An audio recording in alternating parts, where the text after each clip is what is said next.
Okay. Okay, so the first sheet, the sheet on top is kind of just a list that is helpful of just like the big names or some of the big names, and what they wrote, and they kind of put in chronological order. So this is just like a little bit helpful, and some of their like major themes or some of their relationships, who they're a student of, who they're the relative of, things like that. Okay, so Hasidut, in what we today mean by Hasidut, which is to say, we have a language of Hasid existing very early. It exists in the Gemara. You have Hasidei Ashkenaz. None of those are what we mean when we're talking about Hasidut. Tonight, we're going to talk about Hasidut as developed by the Baal Shem Tov, Rabbi Israel ben Eliezer, who lived from 1700 to 1760. He spent the first whole bunch of years of his life not really like preaching publicly in any way. The way it's told is that he was like one of the secret Lamed Vavniks. And then he kind of slowly came out, his family rejected him, and then over time came to accept him. So the first source I want to look at is actually a letter that he wrote to his brother-in-law about 10 years after kind of coming out as I don't know, it's like a funny language to use, but 10 years after kind of trying to start a movement, and from this and other documents, we know that the family had come around to accepting him. Hey, Ali. So the way this is going to be organized is we're going to look at a number of different thinkers. We can't talk about like every possible subject, but the main ones I want to hit are Simcha, Tefillah, Nigun, Hiporedut, and Torah study.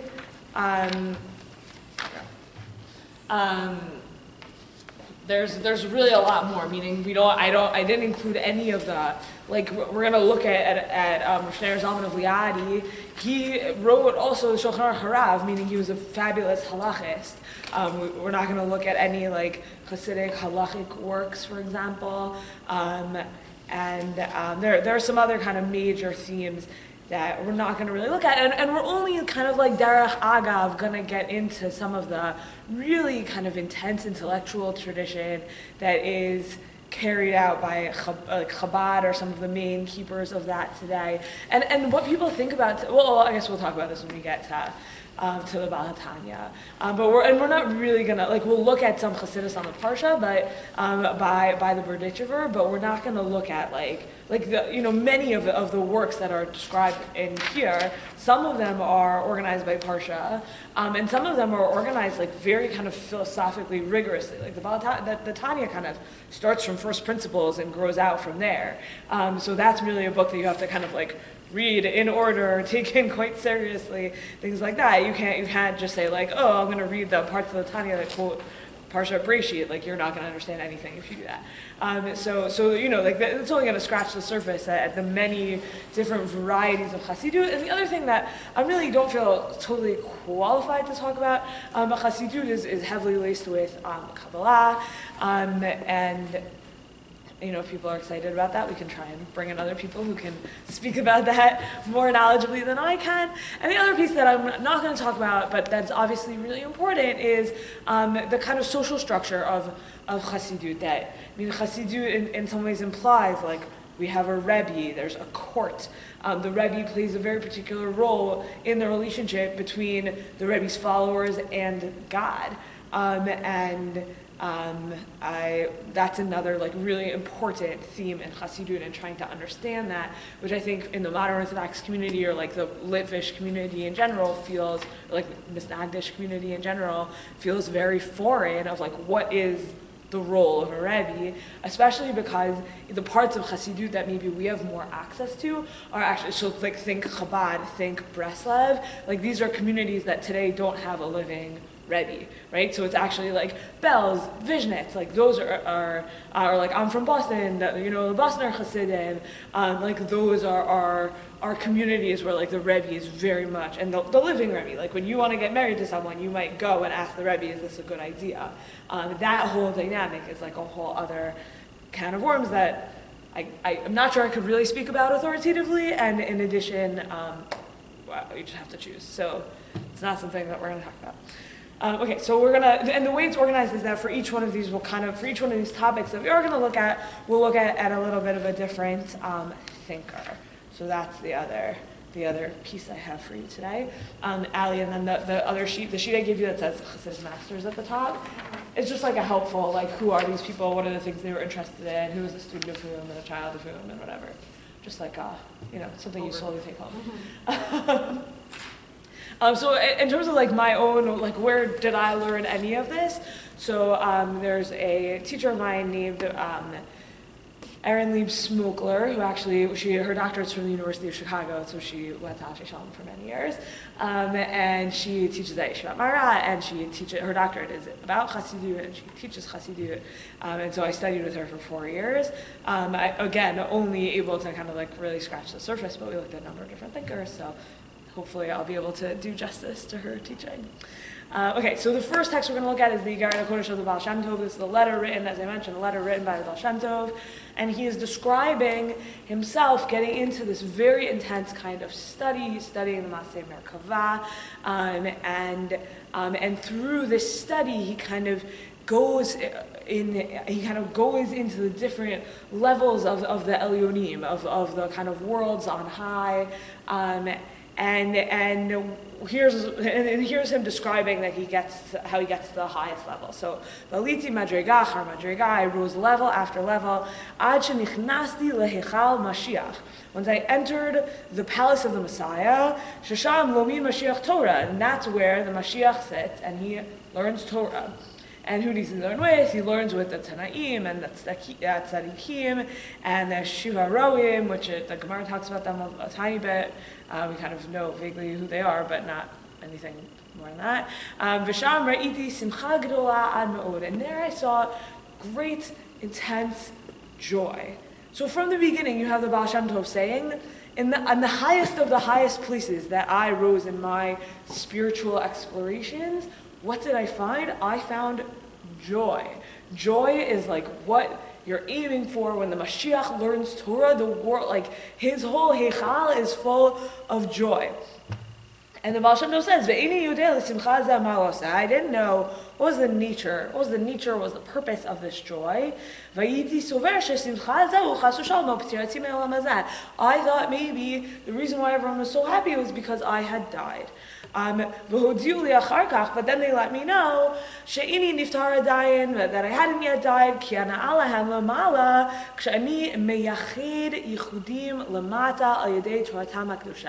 That they told me I hadn't yet died because what I do down here on earth gives them hana'ah up above, gives them pleasure and benefit up above when I am meyached yichudim, when I unify unifications through my Torah study. I don't really understand the true nature of their simcha, of their joy, until this very day. So a few things. One is that, as I mentioned already, joy, simcha, is something that happens on high, and we should be emulating it down below, and there's a real purpose and importance to joy. So that is part one. And then part two is, how do you make it happen that there be joy up above? Is being meyached yichudim here.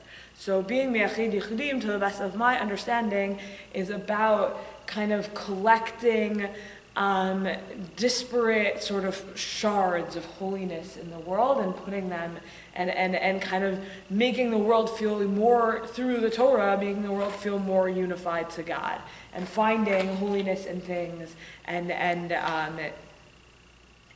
bringing that kind of out and bringing that to the fore. So the work of Torah study and the work of being a Torah person in the world is to find godliness in things, and from things that seem disparate, understand the unity that is God that is behind all those things. Was this in a dream? This was, so I don't think it's not exactly described as a dream, it's described as study. I can send you the full text if you're interested. So you're saying this is in his mind's eye? He was awake and everything in his mind's eye? Yeah, or maybe like a trance-like state. That's the other way that people interpret this. But it's not like I went to bed and saw this. Like that's not the context. So he put this in his mind. This is what I saw. Mm-hmm. Yeah. Right. So there's Nathan. Oh, so like there's an ability through study to kind of but only for very special people. Meaning, I don't think in like standard Hasidut there's an idea that like the average person could achieve this level. Like this is a level that could be achieved by the Baal Shem Tov. So that's not like it's not when you're studying Torah you're not like and this is presumably like deeply kind of Kabbalistic, Maseh Merkava, like that kind of spiritual pursuit. That's at like this a very high level.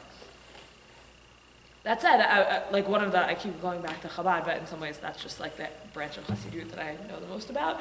But Chabad is in some ways premised on bringing that level of intense spiritual striving and rigor like to everyone. Like they're kind of like the Chabad library is kind of like open and in translation on the internet, and there's a reason for that, and that it's very much like it's very much kind of like makes sense with their general ideology about where this type of like study of Hasidus and Kabbalah and these like high level kind of spiritual studies should be found, and in certain kinds of Hasidut the answer is only the Rebbe is capable of this, and in other kinds of Hasidut it's like, well, the Rebbe's job is to bring everyone up to this level. So that's different kinds of orientations. Okay, so that's like a general kind of opening into Simcha. The other thing, so here we're going to see, this is the Tivos HaRivash. Oftentimes people say the Tivos HaRivash is the like last will and testament of the Baal Shem Tov as composed by the Magen of Midrash. It's not 100% clear what of what's written is the Baal Shem Tov, what of what's written is the Magid, who actually put it all together when it came out, because it came out like much later, like it was printed much later, so it's a little bit unclear. That said, Tivos HaRivash is like really beautiful, really accessible, easy to read, and so that makes it a great text to study. The Magen of Midrash was he was a student of the Baal Shem Tov. When the Baal Shem Tov was dying, his student said like, who's gonna, oh my gosh, like Rebbe, you can't die, who's gonna follow you? And he said, the bear is in the forest. The Magen of Midrash's first name was Dov Bear. So he was, so the understanding is that he was appointed by the Baal Shem Tov to be his successor. And the Magen of Midrash was the student of kind of like, it was the teacher of like of the whole chevra of people who then spread Chassidus far and wide. So meaning, you can see on this actually, right, Dov Bear Friedman of Midrash, he's like the fourth guy down under the Baal Shem Tov, and then all of these people are kind of his students. So Elimelech of Lezhansk, the Chernobyl Rebbe, the Berditchever Rebbe, Shneur Zalman of Liadi, Kajnet, right, all of these, Rabbi Nachman. Rabbi Nachman's also a descendant of the Baal Shem Tov, but whatever, anyway, so you can see like there's that whole generation that follows the Maggid. So Maggid is kind of like intermediary, and then his students are the ones who really created this like movement across Europe. But so in terms of tefillah, so in Hasidut, tefillah is in some ways more important than study. It is like one of the most important activities, one of the kind of the most famous debate between Hasidim and Misnagdim. It has to do with today's Daf Yomi, which is Zmanei Tefillah. Our shul is a Misnagdish shul, and we believe that like at whatever time the sun sets, like that is the last time you can daven mincha. And like if we don't have a minyan, like we're not gonna wait. We're gonna daven mincha because that's when the time for mincha is. And a chassid would say, I'm not ready to daven mincha yet. Like I don't feel like my tefillah is not ready yet to come. So I'm going to daven mincha later. And like that would be, and that's why you see, meaning you'll rarely see a kind of mainstream Orthodox synagogue davening Shachar Shabbos morning at like 10:30. Because even if we're going to miss Sosman Kriyat Shema, we're not going to miss Sosman Tefillah. Whereas like Chabad, routinely, you'll see Shachris at 11, and that, like, you would never see that in Mishnah Hagdash Shal. And that goes back to kind of the very beginning, like the earliest Hasidus Mishnah Hagdash debate. Some of them are about this and other issues. We'll see one in the next section I want to look at. Isn't a big part of it though, like the meditation to prepare for davening? Like they start later because that time before is not just like so you can sleep in. It's like for sure preparation. Right. It's literally about being ready to daven, not logistically ready, spiritually ready. Yeah, that's an important. Right. Yeah. That's an important clarification. But like a Misnagid would say, it's great to spiritually prepare yourself, but like do it by this time. And a Chassid would say, well, it didn't happen like that. Right. So here's just some writings from the Tzilas HaRivash, one of which is really on topic, and one of them I just thought was amazing and wanted to share with you about davening. So, so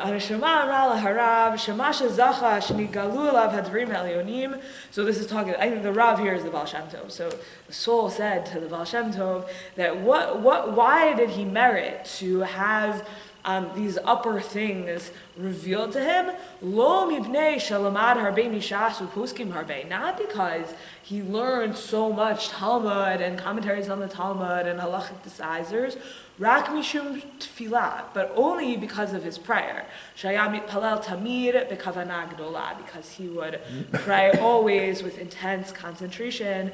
Misham zachala ma'al alyona, and because of that, that's why he merited this high spiritual level and to have access to things that are happening in high spiritual realms. So it wasn't because, like I really got into it with like the Shakla Bataria of, whatever, Baba Basra. Like, no, it's because you daven really intensely, and that's what gives you, gives you merit that you can achieve spiritually. So who's writing this? So I said before, it's a little bit unclear. It's certainly understood to be some combination. Like the book itself at the beginning says it's the last will and testament of the Baal Shem Tov as composed by the Magen HaBesra. I see. But because it came out so late, there's some question about like who actually put everything together and whose words are it actually. But anyways, the claim of the book is that it's written in the either about the Baal Shem Tov or in the name of the Baal Shem Tov. And then just the second teaching that I wanted to bring is really amazing. So if you're davening and the guy next to you is talking, Yomar, he should say to himself, why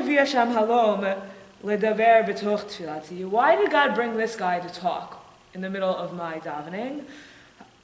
The answer is, it's all meant to be, God meant it to be this way. And what this guy is saying, that his speech is the divine presence. And the Shekhinah, the divine presence, clothed itself in the mouth of this man,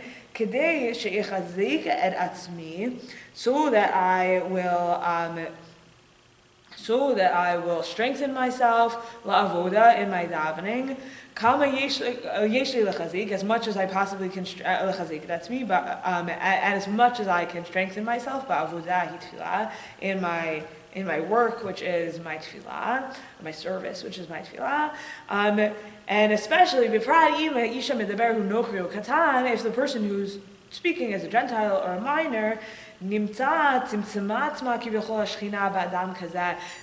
what happened? Then the Shekhinah contracted herself in to this person, and that's why this whole thing is happening. Meaning, someone's talking next to me and disturbing my tefillah. Instead of getting really angry at them, for example, I should instead just recognize God sent this person to speak right now for a reason,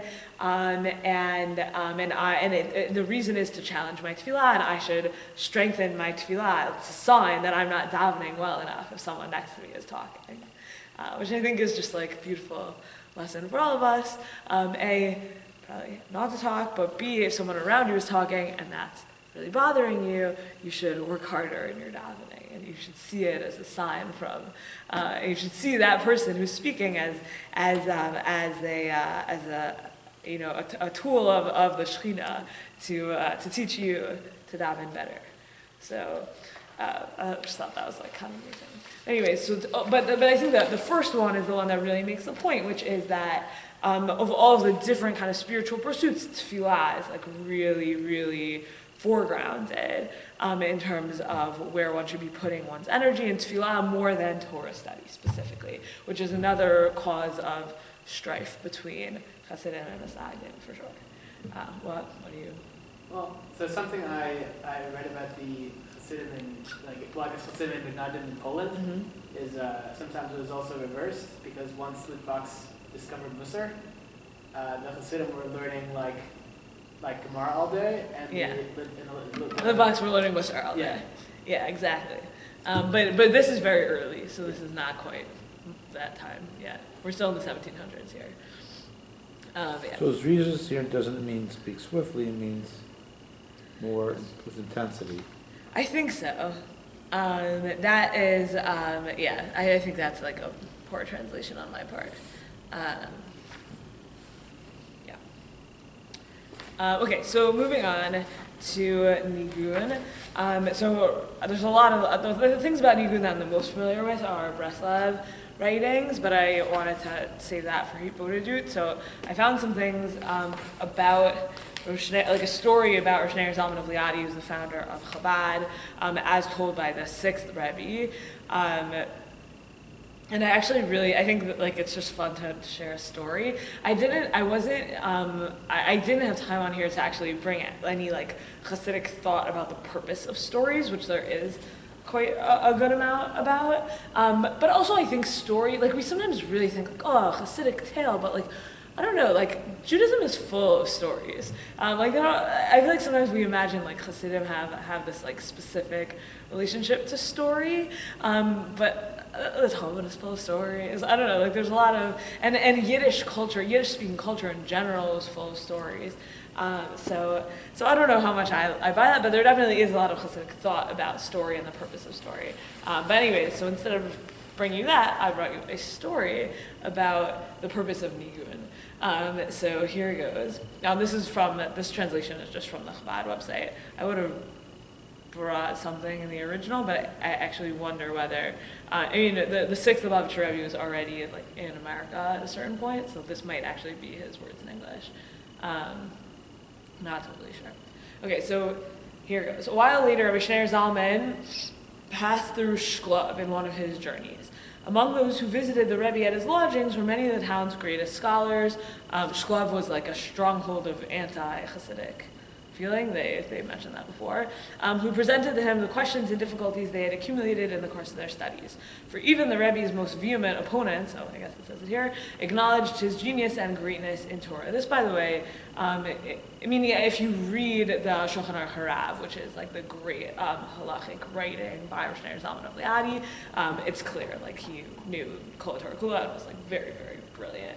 As a halachic thinker also, and that tradition really continued in Chabad, meaning we have tshuvot of the Tzemach Tzedek, which are very influential and important, and kind of easy to read and great in general. So you have this like really strong halachic tradition in Chabad, started by its founder, Rosh Ne'er Zalman of Liadi. Anyways, okay, fine. So the Rebbe listened attentively to all questions put to him, but did not reply to any of them. However, when the scholars of Shklov invited him to lecture in the central study hall, the Rebbe accepted the invitation. When Rabbi Shneir Zalman ascended the podium at the central study hall of Shklov, the large room was filled to overflowing. Virtually all the town's scholars were there. Some had come to hear the Rebbe speak, but most were there for what was to follow the lecture, when the town scholars would have the opportunity to present their questions to the visiting lecturer. All had heard of Shneir Zalman's strange behavior earlier in the day, when all the questions put to him were met with silence. Many hoped to humiliate the Hasidic leader by publicly demonstrating his inability to answer their questions. In the background, of course, loomed the recent controversy over the Rebbe's unconventional interpretation of the Talmudic passage about animals' collars on Shabbat, which you'll see what that is in a second. Rabbi Shneir Zalman began to speak. all those, so just the background is, there's a Mishnah in Masechet Shabbat about animal collars, and an animal collar in the Mishnah is called a shear. So he's about to interpret shear as nigun, and apparently there had been a controversy because everyone else was like, that's not what it means, it means a collar, like, what do you mean animals that are pulled around by songs? Okay, cool. So Rosh Zalman began to speak. All those of shear, he quoted, go out with shear and are drawn by shear. The masters of song, explained the Rebbe, the souls and the angels all go out in song and are drawn by song. Their yearning for God and their drawing back to fulfill the purpose of their creation are by means of song and melody. And then the Rebbe began to sing. The room fell utterly silent. All were caught in the thrall of the melody, a melody of yearning and resolve, of ascent and retreat.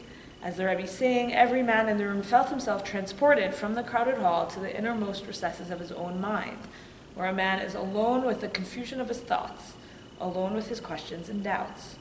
Only the confusion was gradually being dispelled, the doubts resolved. By the time the Rebbe finished singing, all the questions in the room had been answered. So what it's saying is, so far, the sixth Lubavitcher Rebbe who's telling the story has said at least two different things about Nigun. One is that what does Nigun do? It draws angels and souls, right? That was the interpretation in the name. That was Rosh Zalman's interpretation of the Mishnah in Shabbat, in Masechet Shabbat. And two is that because the Nigun has the ability, I'm just going to read this again, right? Brings people into the innermost recesses of his own mind, where man is alone with the confusion of his thoughts, alone with his questions and doubts. Only the confusion is gradually being dispelled, the doubts resolved. So it enables you to reach a place in your mind of quiet contemplation, aloneness, that then eventually can lead to clarity. So by the time the Rebbe finished singing, all the questions in the room had been answered. So you could say these two ideas are different, or you could say they're connected, and I don't know what the sixth Lubavitcher Rebbe would have said, whether he would have said, yeah, like what's happening, your soul and angels are drawn in by the nigun, and that's how you're able to achieve clarity, or he would say, no, it's like nigun can accomplish many different things, and one of them is the right nigun at the right time for long enough with enough hard work can help you achieve clarity. And nigun also is a way to just in general interact with like higher levels of things and achieve a level of spirituality. So I don't know that those in the mind of Rosh Zalman of Liadi are connected or are different. They both certainly kind of like seem true to my experience. But certainly like I'll finish out the story in a second, but certainly the idea that nigun is not casual, like Chabad nigunim, but many Hasidic nigunim are like incredibly complicated. And the musical talent out of the Hasidic world is really like extraordinary.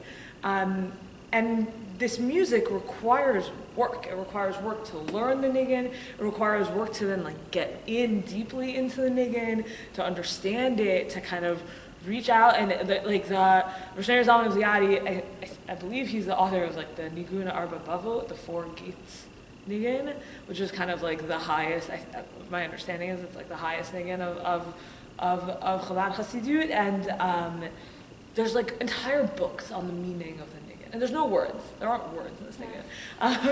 And it's kind of amazing, like the seriousness with which it's not just like, oh, it's nice, let's all get together and like sing Kabbalat Shabbat, meaning that's a really nice thing, but also that like wordless tunes that you work hard to like get into, and that can lead you into this like place of quiet in your mind, can really like accomplish things in the world, and in the world and in your own spirituality that can't be accomplished necessarily in other ways. So I think that this really gets at it, and we'll just round out the story. So among those present in the Shlov study hall that day was one of the town's foremost prodigies, Rabbi Yosef Kolbo. Many years later, Rabbi Yosef related his experience to the Chassid Rabbi Avram Sheinitz, I came to the study hall that day with 4 extremely difficult questions. Questions I had put forth to the leading scholars of Vilna and Slutsk to no avail. When the Rebbe began to sing, the knots in my mind began to unravel. The concepts began to crystallize and fall into place. One by one, my questions fell away. When the Rebbe finished singing, everything was clear. I felt like a newly born child beholding the world for the very first time. That was also the day I became a chassid, concluded Rabbi Yosef. So, I mean, obviously there's different, different ideas, and this is also, like, it's a very intellectual version of Nigun, which is, again, like Chabad, they're a very intellectual version of Hasidut, that not everyone would say, like, that's the reason, like, not every version of Hasidut would agree on this kind of idea of what a Nigun is and what its purpose is, and that's another thing worth knowing is that, like, every brand of Hasidut has its own nigunim that are really important to them, even tiny, like my great-grandfather was a Jikev Chassid, and like it's a tiny little, like barely didn't really survive World War II brand of Hasidut, and actually I think there is like one yeshiva, if you walk around like Mea Shearim for long enough, there's like some building that says Jikev on it, but anyways, whatever, but right, so like they had their own musical tradition, and you can like find it a little bit on the internet, like Jikev Nigunim, and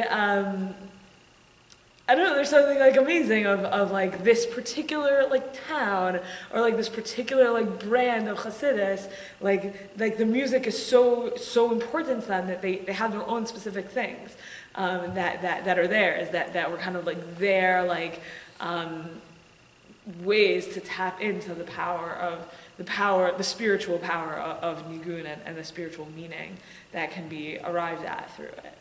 And it sort of sounds like from the story that like it's also partially like meditation a little bit. You know what I mean? For like sure. Where it's like it gives you an opportunity for like things to come in and things to go out without like your mind racing or you being distracted by other things. Like it's like almost just like the nigun is like just the tool for that. Totally. But it sounds like, you know what I mean? It wasn't like the song that made him like answer the questions. It was probably like his ability to concentrate fully on whatever he was like thinking about or whatever. Right. You know, like clearing your mind or whatever. Absolutely, right. What was the language? The knots in my mind began to unravel. Yeah, you know what I mean? Like I really giving him a like minute that. to like really like focus and think about what he was thinking about without like all the other distractions. Because like a lot of like the niggins are very like trance-y. Like you're like in a I mean, in trance. Lubavitch they are. Or Lubavitch is very serious in the Gunim. yeah, I mean a lot. Also a different Hasidut, like, but a lot of it is like it's like no words. It's like not like the distractions of like a song. It's more like, and it's like a lot of it is like repetitive, and it's like you get in like a zone. I don't know. I can't like.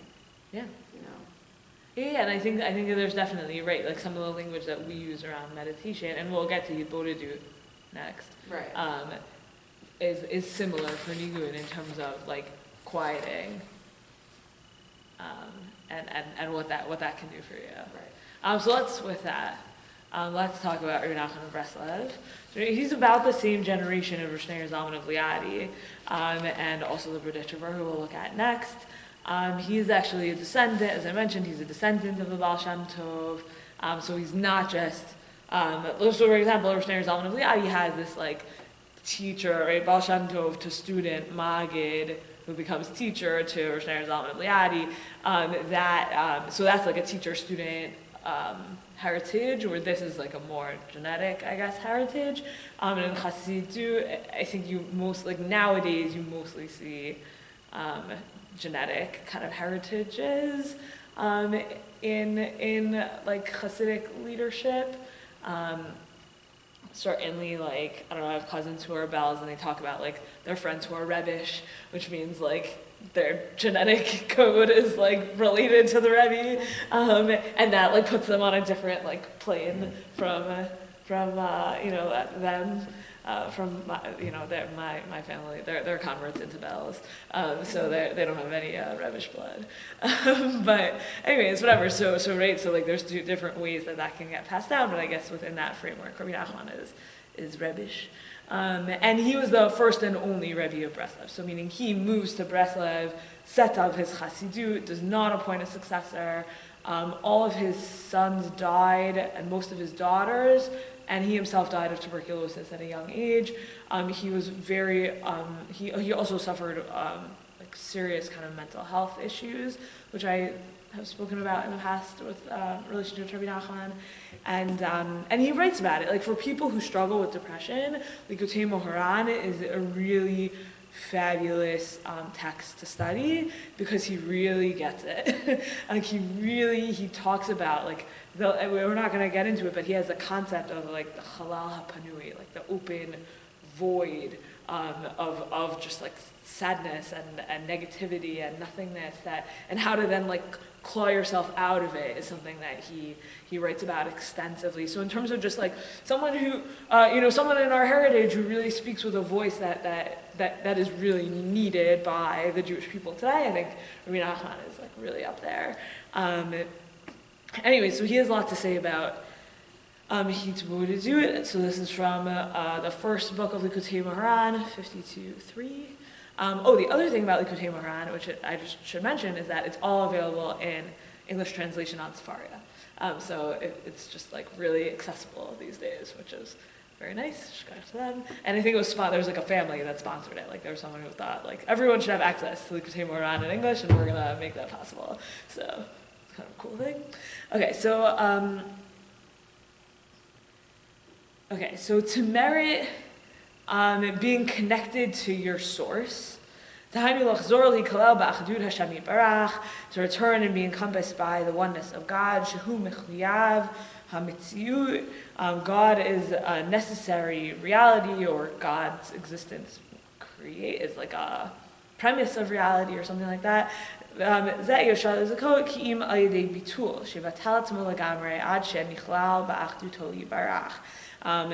To be encompassed by God is only possible through self-negation. You have to make yourself like completely transparent is the language that they use here in the English. Of bitul to me is like a very complicated concept for Rabbi Nachman that I don't know enough about, like the nullification of the self, but I think it has to do with, we'll see a little bit about how he thinks you should get there through Hitbodedut, so maybe that will help us understand. So he says, you can't come to this nullification of the self, only through Hitbodedut, which is seclusion,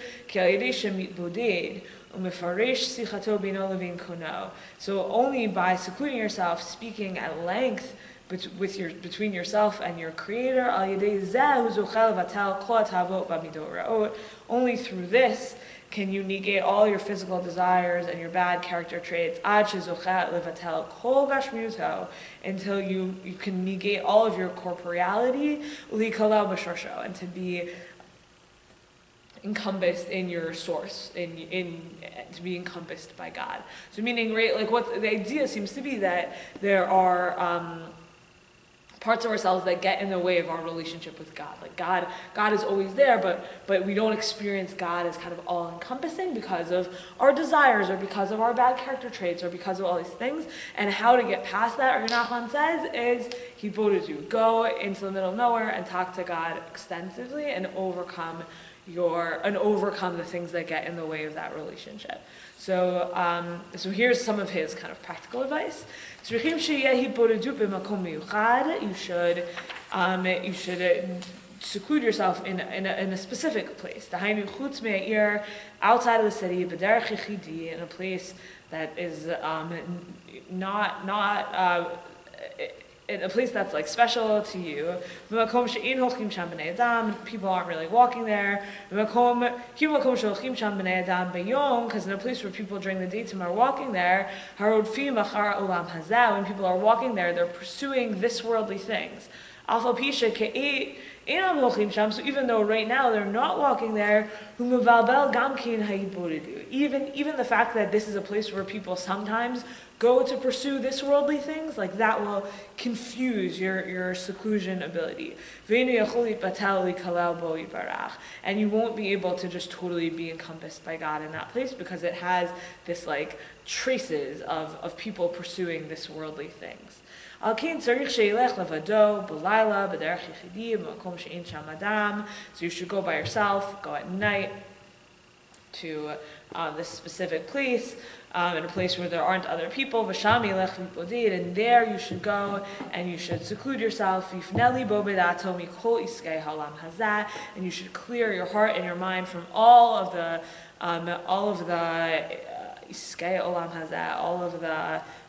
like things that are about this world, vivatel hakol, and you should negate everything until you come to truly to the truest level of negation. So how do you do this? At the beginning, you'll do a lot of davening and you'll do a lot of talking. When you're secluded at night, alone, blah, blah, blah, until you have merited to negate one thing, like one particular trait or desire. Right, like this one particular trait or desire. And then you'll keep doing this until you have another trait or desire that you've successfully kind of overcome. And this takes a really long time, and you'll do this a lot. In this time, and in this place, until you've successfully done everything. And then you'll find there's actually something left, and you'll work on that. And then you'll keep nullifying that and everything that pops up, and then eventually you'll be able, through the practice of your hitbodedut, to feel really totally, to feel like you've fully negated all of the things that come in between you and God, and then you'll be able to actually be encompassed by your shoresh, by God, by your source. So that's some practical suggestions for hitbodedut. And again, like I was saying about nigun, this is not something that you can just like dip into. Like, oh, such a fun nigun. Like, yeah, beautiful, it's such a fun nigun. But like nigun takes work. And similarly, hitbodedut. Like, yeah, it's so nice. Like, we're on a hike and we're all gonna like go off and find our own rocks to sit on for 20 minutes. Like, that's nice. But what Rabbi Nachman imagines is that you're doing that many days a week for years. Right, like hitbodedut, it's good, like a one-off experience of hitbodedut, that's nice, you know, like, oh, cool, we did it on Machach, whatever, right? Not to say, like, it's good, like, it's fine, but like the work of it is serious. I think that's like the main point of this year is like Hasidus. Like sometimes people think like, oh, they're Hasidim. Like, no. These people are working very, very hard, and what they're like trying to accomplish is like at this very intense spiritual level, and requires like mentorship and teaching and like really learning how to do something and the perfecting of spiritual skill sets, yeah, I want to leave time for the last bit here because we'll learn something about the Parsha together. But I think that so far I've talked about these kind of more like maybe like foreign ideas of like really investing in joy and in nigun and in tefillah and in hitbodedut, and none of that are things that like, oh, like it's easy. Like no, these are things that you have to work incredibly hard at, and just the promise is that it's worth it. The promise is that you'll be able to come into a relationship with God that you wouldn't have, and to like a greatness of spirituality that you wouldn't have been able to achieve otherwise. And that's kind of, I think, the sort of core promise of a lot of these practices. But they need to be undertaken with like incredible seriousness. And that's part of why you have this like Rebbe figure that kind of guides you in it. And even in places where, even in like Hasidic communities where you don't have a living Rebbe or you don't have access to the Rebbe, you still have teachers of Hasidus, and you'll still be like, if you grow up in a Hasidic community, even in like a Chabad community that's not like everyone there is like being Makarev currently, but like a Chabad community where like people are really into like Chabad Chassidus, and they like identify as Chabad Chassidim. A big piece of what you study in like your day-to-day is Chassidus, because Chassidus is rigorous and complicated and requires incredible effort, and and each of these things. What? Yeah. Just one quick question. Yeah. Do you like Breslov Hasidim now? Like, do you know? Like current? I think some do. Yeah. I don't. Like, I just wondered if that was like current practice, as like part of their. I don't know enough about it to say for sure, but like I know like my main Breslov experience, like I've been to like the Breslov shul in Tzfat, for example, and like there's like a lot of like singing and this whatever, but like it's not the like nanach people on the street. Like those guys are very like the people there are. It's very intense, and like the spiritual practice happening there is very intense. Like, I mean, I have no idea whether they're literally doing Hipurudu, and possibly if you ask them, they would tell you, but they wouldn't tell you where. Right. Because the point is, you gotta, like... Yeah. I was just curious if you knew from, like, some... No, I don't have enough experience. I'm sure someone more knowledgeable than I am knows. Mitch, what are you thinking? No, I believe they still practice this, but I've been told Breslov is the biggest Baal Tshuva movement, bigger than Chabad in Israel. Oh, in Israel, yeah. Massive. And maybe this is the traction. I don't know. Maybe. I don't know. I mean, I think a lot of what, like I said this at the beginning, or like when I was introducing Rabbi Nachman, like I think so much of his teaching is just incredibly relevant to the issues of today in terms of like sadness and mental health and like physicality and a lot of this stuff, meaning like meditation, right? Like all the language you were using before about meditation, you didn't come to that language through Jewish sources, right? But like you could have, and you could have come to it through Breslov. And right, it's like very popular, and so then to be able to say, oh, do you love meditation? Let me tell you, Judaism has a lot to say on this. Let's openly Kotei Moharan together. Like I can imagine that really being very effective kiruv in the 21st century. So I'm not surprised to hear that like the people who like really know what they're talking about when they're talking about Breslov Chassidim could also be very effective at kiruv in today's world. That's like not surprising, but I don't know any of the statistics. Are you going to say something? Okay. You always look like about to give forth. Okay, so I want to look. We have about 7 minutes left.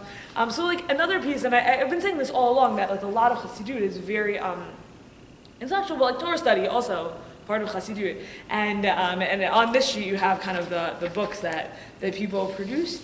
And so these like Parshat HaShavua drashas are in different communities, obviously, but obviously are different, but are very common. So this is just part of what the Kedushas Levi has to say on our Parsha. I tried to like if you were to look for these bits, you would not find them all continuously, but they're all kind of one continuous sort of idea, and I cut out certain pieces of it, because the way it works, like, if you read essays by, shoot, I'm gonna blank on his name, French guy, name begins with an M. Anyways, whatever, like the whole, right, like, if you read like famous essay, anyways, whatever. You read like famous essay collections, and sort of like, I'm thinking about this idea, and now we've like made a left turn, and now I'm like thinking about that idea, and then like, now I'm over here, and then eventually it like all kind of connects at the end. So like, the Kedushas Levi, at least a lot of his writing is like that, and if you want to like present it in shorter form, so you just like cut out the left turns a little bit. Like, I feel like Likutei Moharan is like that too. Like yeah. You think you're on one topic, and then it goes really out, and then right. You come back like way later. Yeah, totally. Like Likutei Moharan is definitely like that. Yeah, it's very common because it also, but it makes sense because that's kind of like how the brain works a little bit. It's like contemplative, and we're on this like journey together. It's not how the Tanya works. So right, there are like Hasidic texts that are like a little bit more kind of like structured or rigorous. Anyways. or at least whatever, to the extent that I can say anything authoritative about the Tanya is very difficult work. And one of the other things I found in my research about the Roshner Zalman of Liadi on Nigun is that when he published the Tanya, people came to him and said, we don't understand. And he said, oh, it's because you don't know the Nigunim to go along with it. Which is like amazing. Cool. That's very cool. It's great, yeah. Okay, so anyways, so the Kedushas Levi, the Berditchever, Ethan is a descendant of the Berditchever, very proudly so. We like the Kedushas Levi in our home. Okay, so Chodesh Zalachem Rosh Chodeshim, that's from our Parsha. This month will be for you the first of the month. Haklal, okay. Oh, also Mashalim, like parables are very. We're about to see one. Parables are very strong in the Kedushas Levi's Torah. Kilif amim menaseh hamelech medinot shelo imo avimo tov uvdimo tov emet. Sometimes kings test their countries to see whether they love him and are serving him in truth. Kilif amim hamelech menaseh medinot imhem oavim epanav. And sometimes the king tests the country to see whether the country loves his son. And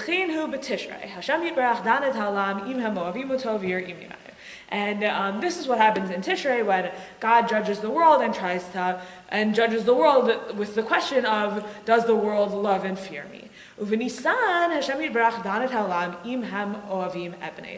Nisan, God does the second one, which is judges the world for whether the world loves Israel sufficiently.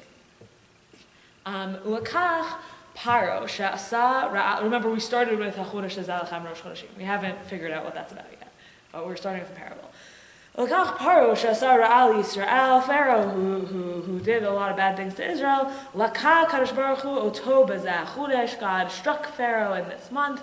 B'zeh Ramez Hachodesh Zalachem. And this is the hint in Hachodesh Zalachem. Klomar bishvilchem. This month is for you, meaning for you, because it's yours. Rishon hu lachem l'chodshei hashana. It is the first month of the months of the year. Klomar hashefa shenishma meid Hashem yitbarach b'chodesh Nisan. The overflow that comes from God on Chodesh Nisan, v'hamishpat, and the judgment that comes along with that from God, hu b'shvil Yisrael. It's like on behalf of Israel. It's for Israel. Umi she'oseh ra'al Yisrael, and whoever perpetrates bad things against Israel, Kadosh Baruch Hu nifra mimenu v'oseh nisim l'Yisrael. Hashem, I said collect. I was just like blanking on what nifra. Like it's like collect payment, like repayment, and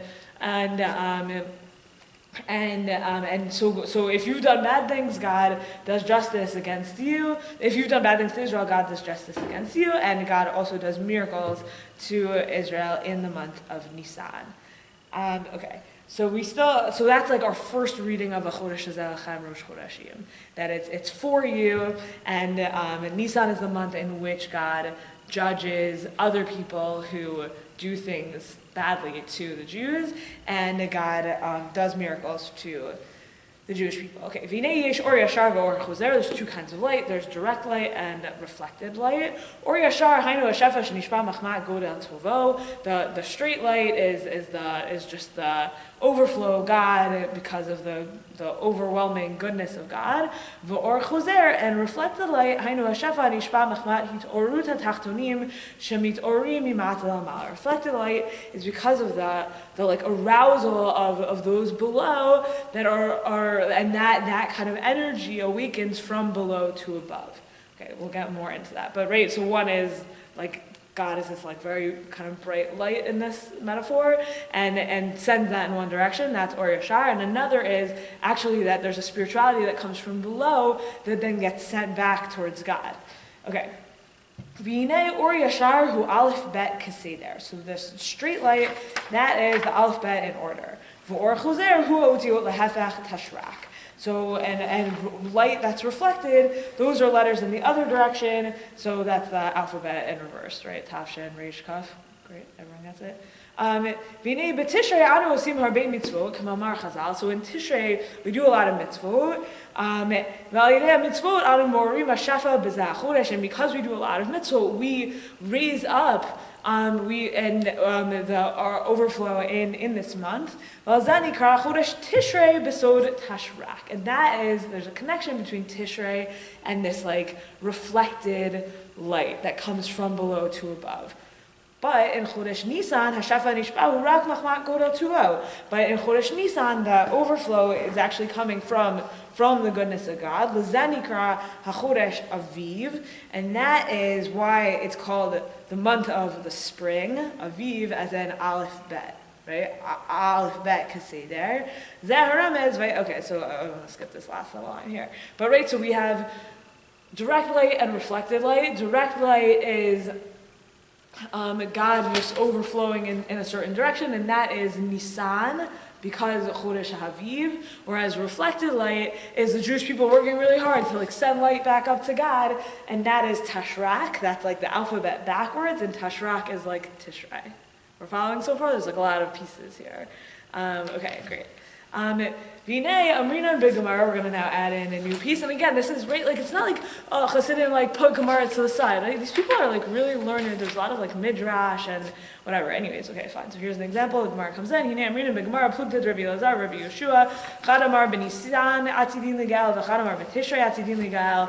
So we have a debate in Rosh Hashanah whether the final redemption is going to come in Nisan or whether it's going to come in Tishrei. Shalashon Tishrei, Ulashon Tashrak. So Tishrei is this like backwards alphabet reflected light.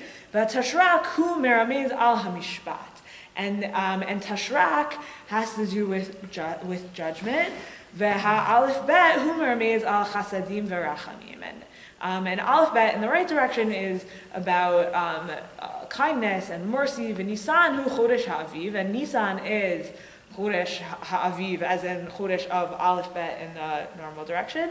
V'aviv hu Aleph Bet, shehu meramez al rachamim. And Aviv is the alphabet in the standard order, and that hints at mercy.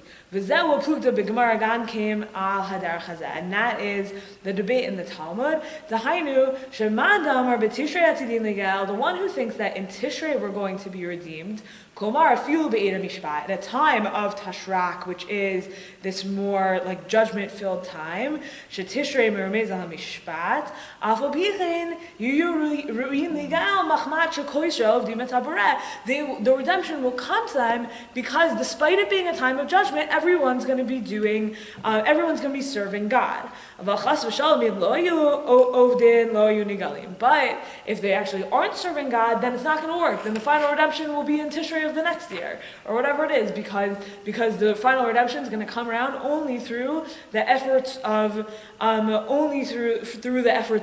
below, of this like backwards alphabet reflected light kind of thing. But the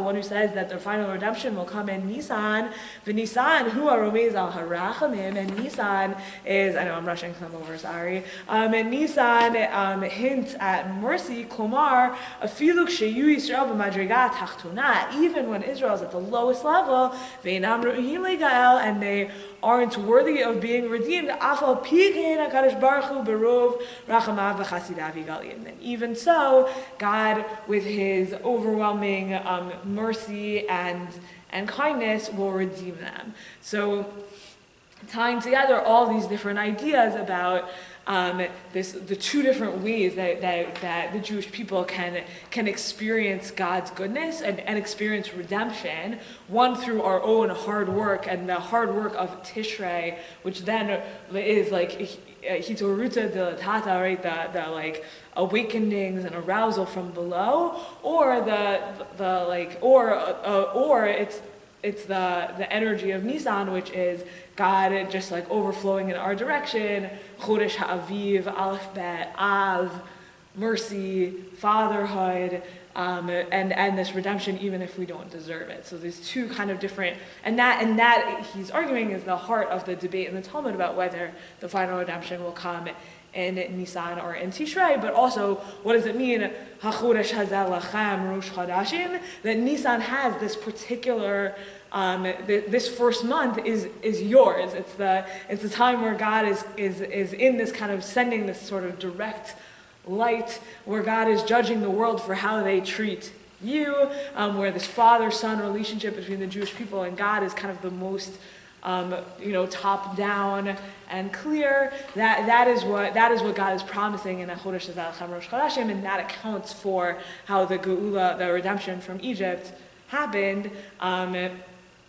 In this month, this is the month where God raises up the Jewish people and punishes the people who have been bad to the Jews. So just a little bit of Torah and Parsha to carry you through, and a little bit of an introduction to some of these amazing thinkers and practices. There's obviously so much more, and study of Hasidut could take many, many lifetimes, but really strong recommend. All right, Shkach, thanks for Thank being you. Thank you.